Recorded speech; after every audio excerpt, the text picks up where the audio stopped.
السلام علیکم پیارے قارئین، آج ہم اپنی کتاب محمد بن قاسم کا تیسرا باب قزاق شروع کرنے والے ہیں، تو آئیے شروع کرتے ہیں۔ 10 دن بعد ایک صبح بندرگاہ پر 2 جہاز سفر کے لیے تیار کھڑے تھے۔ ایک جہاز پر زبیر یتیم بچوں اور بیواؤں کو لیے جا رہا تھا اور دوسرے جہاز پر دلیپ سنگھ راجہ کی طرف سے حجاج بن یوسف اور خلیفہ ولید کے لیے ہاتھی، سونا، چاندی اور ہیروں کے تحائف لے کر جا رہا تھا۔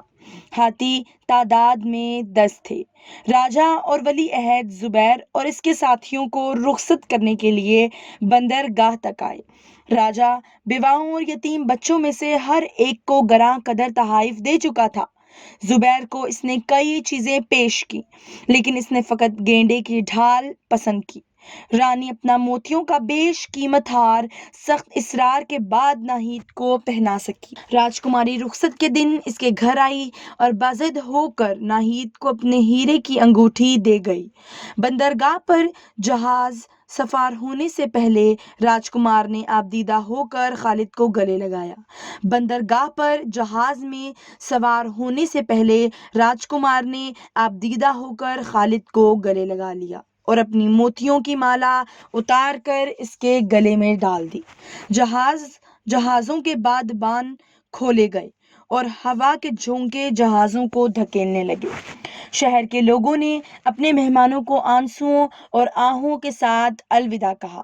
عورتوں کے لیے جہاز کے اندر ایک کشادہ کمرے کے علاوہ بالائی تختہ کے ایک حصے پر بھی چلمنے ڈال کر پردے کا انتظام کیا گیا تھا۔ خالد ادھر ادھر گھوم پھر کر ملاحوں کے کام میں دلچسپی لے رہا تھا۔ ناہید علی کے ساتھ تختہ جہاز پر کھڑی ناریل کے ان بلند قامت اور سرسبز درختوں کو دیکھ رہی تھی جن کی چھاؤں میں اس نے زندگی کے بہترین دن گزارے تھے۔ صبح شام میں تبدیل ہو گئی اور سرندیپ کا ساحل افق پر ایک ہلکی سی سرسبز لکیر نظر آنے لگا۔ آہستہ آہستہ یہ لکیر بھی شام کے دھندلکے میں چھپ گئی۔ وہ آنسو جو دیر سے ناہید کی آنکھوں میں جمع ہو رہے تھے ٹپک پڑے۔ علی بھی اپنا آبائی وطن چھوڑنے پر قدرے ملول نظر آ رہا تھا، لیکن اس کے دل میں خالد اور ناہید کے ساتھ جانے کی خوشی اس سے کہیں زیادہ تھی۔ رات کے وقت مطلع صاف تھا۔ بچے اور عورتیں عرشے پر کھلی ہوا میں سو گئے۔ ناہید دیر تک آسمان پر چمکتے ہوئے ستاروں کو دیکھتی رہی۔ چلمن کی دوسری طرف خالد زبیر اور ملاحوں سے باتیں کر رہا تھا۔ ہاشم ایک 8 سال کا لڑکا ناہید کے قریب لیٹا ہوا تھا۔ اس کی ماں فوت ہو چکی تھی اور باپ ابو الحسن کے ساتھ لاپتہ ہو چکا تھا۔ ہاشم اٹھ کر بیٹھتے ہوئے تاریکی میں آنکھیں پھاڑ پھاڑ کر ادھر ادھر دیکھنے لگا۔ ناہید نے پوچھا، کیا ہے ہاشم؟ اس نے سوال کیا۔ علی کہاں ہے؟ وہ خالد کے ساتھ ملاحوں سے باتیں کر رہا ہے۔ میں اس سے ایک بات پوچھ کر ابھی آتا ہوں۔ یہ کہہ کر ہاشم تاریکی میں آہستہ آہستہ قدم اٹھاتا ہوا علی کے پاس پہنچا اور پوچھنے لگا، علی، جب جہاز ڈوب جاتا ہے تو کیا ہوتا ہے؟ علی نے بھولے پن سے جواب دیا، سمندر کی تہ میں چلا جاتا ہے۔ ملا اس جواب پر کھلکھلا کر ہنس پڑے۔ ہاشم نے پھر کہا، واہ، یہ تو مجھے معلوم تھا۔ میں پوچھتا ہوں، لوگ کہاں جاتے ہیں؟ لوگوں کو مچھلیاں کھا جاتی ہیں۔ جھوٹ، مچھلیوں کو تو آدمی کھاتے ہیں۔ علی نے پھر جواب دیا، زمین پر آدمی مچھلیوں کو کھاتے ہیں، لیکن سمندر میں مچھلیاں آدمیوں کو کھا جاتی ہیں۔ ہاشم کچھ سمجھا اور کچھ نہ سمجھا اور واپس آ کر اپنے بستر پر لیٹ گیا۔ چند دنوں کے بعد یہ جہاز مالابار کے ساحل کے ساتھ ساتھ سفر کر رہے تھے۔ راستے میں سامان خوراک اور تازہ پانی حاصل کرنے کے لیے انہیں مغربی ساحل کی مختلف بندرگاہوں پر لنگر انداز ہونا پڑا۔ اس دوران میں انہیں کوئی حادثہ پیش نہ آیا۔ مالابار کی ایک بندرگاہ پر چند عرب تاجروں نے زبیر کا خیر مقدم کہا اور گزشتہ طویل سفر میں تھکے ہوئے مسافروں کو 4 دن کے لیے اپنے پاس ٹھہرا لیا۔ ان 4 دنوں میں سرندیپ کے راجہ کے گراں قدر تحائف کی خبر دور دور تک مشہور ہو چکی تھی۔ رخصت کے دن حاکم شہر بندرگاہ پر زبیر اور دلیپ سنگھ سے ملا اور اس نے انہیں راستے میں بحری ڈاکوؤں کے حملے کے خطرے کے پیش نظر ہوشیار رہنے کی تاکید کی۔ دلیپ سنگھ نے جواب دیا، آپ فکر نہ کریں، ہمارے جہاز پوری طرح مسلح ہے۔ تیسرے دن مستول پر سے دونوں جہازوں کے پہرے داروں نے یکے بعد دیگرے افق کے شمال کی طرف اشارہ کرتے ہوئے 2 جہازوں کی آمد کا پتہ دیا اور جہازان پریشان ہو کر تختۂ جہاز پر کھڑے ہو گئے۔ دلیپ سنگھ کا جہاز آگے تھا۔ وہ اپنے جہاز کو روکنے کا حکم دے کر زبیر کا جہاز قریب آنے کا انتظار کرنے لگا۔ جب دونوں جہاز ایک دوسرے کے بہت تھوڑے فاصلے پر کھڑے ہو گئے تو دلیپ سنگھ نے کہا، ممکن ہے وہ جہاز بحری ڈاکوؤں کے نہ ہوں، لیکن ہمیں مقابلے کے لیے تیار رہنا چاہیے۔ آپ اپنا جہاز مغرب کی طرف لے جائیں، میں ان سے نمٹ لوں گا۔ زبیر نے جواب دیا، نہیں، ہم خطرے میں آپ کا ساتھ نہیں چھوڑ سکتے۔ دلیپ سنگھ نے کہا، مجھے آپ کی ہمت پر شبہ نہیں، لیکن ہماری سب سے پہلی ذمہ داری بچوں کی جان بچانا ہے۔ زبیر نے جواب دیا، اگر وہ واقعی بحری ڈاکو ہوئے تو ممکن ہے کہ مغرب کی طرف سے بھی انہوں نے ہمارا راستہ روک رکھا ہوگا۔ اس صورت میں بھاگ نکلنے کی بجائے لڑنا کم خطرناک ہوگا، اور ہم سے یہ بھی ناممکن ہے کہ ہم اپنے دوستوں کی جانیں خطرے میں چھوڑ کر بھاگ جائیں۔ آپ کی مرضی، تاہم عورتوں کو حکم دیں کہ وہ نیچے چلی جائیں۔ دلیپ سنگھ یہ کہہ کر اپنے ساتھیوں کو ہدایات دینے میں مصروف ہو گیا۔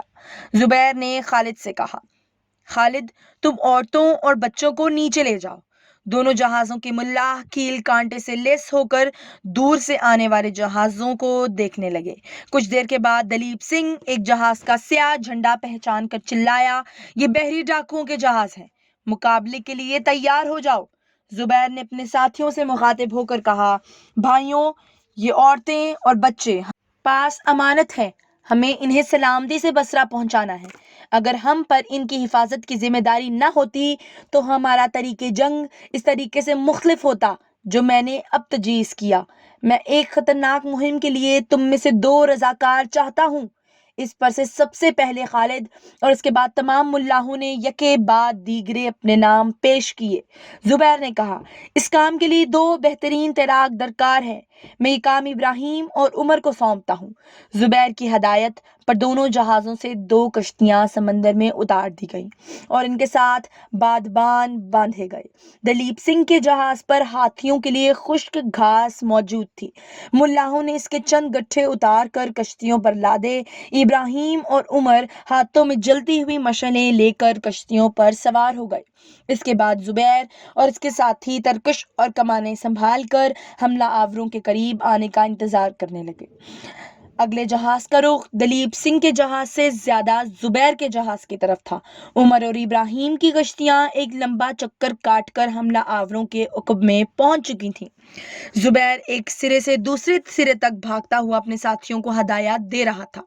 حملہ آور جہاز نے قریب آتے ہی زبیر کے جہاز پر تیر برسانے شروع کر دیے اور ایک تیر سن سے زبیر کے سر کے قریب سے گزر گیا۔ اس کے ساتھ ہی اسے ایک نسوانی آواز سنائی دی، آپ کسی محفوظ جگہ بیٹھ جائیں، ہم دشمن کے تیروں کی زد میں آ چکے ہیں۔ زبیر نے چونک کر پیچھے دیکھا، نہ ہی تیر و کمان ہاتھ میں لیے کھڑی تھی، آنکھوں کے سوا اس کا باقی چہرہ نقاب میں چھپا ہوا تھا۔ زبیر نے کہا، تم یہاں کیا کر رہی ہو؟ جاؤ نیچے۔ ناہید نے اطمینان سے جواب دیا، آپ میری فکر نہ کریں، میں تیر چلانا جانتی ہوں۔ یہ کہہ کر وہ آگے بڑھ کر ایک سپاہی کے قریب بیٹھ گئی۔ کچھ دیر تیروں کی لڑائی ہوتی رہی۔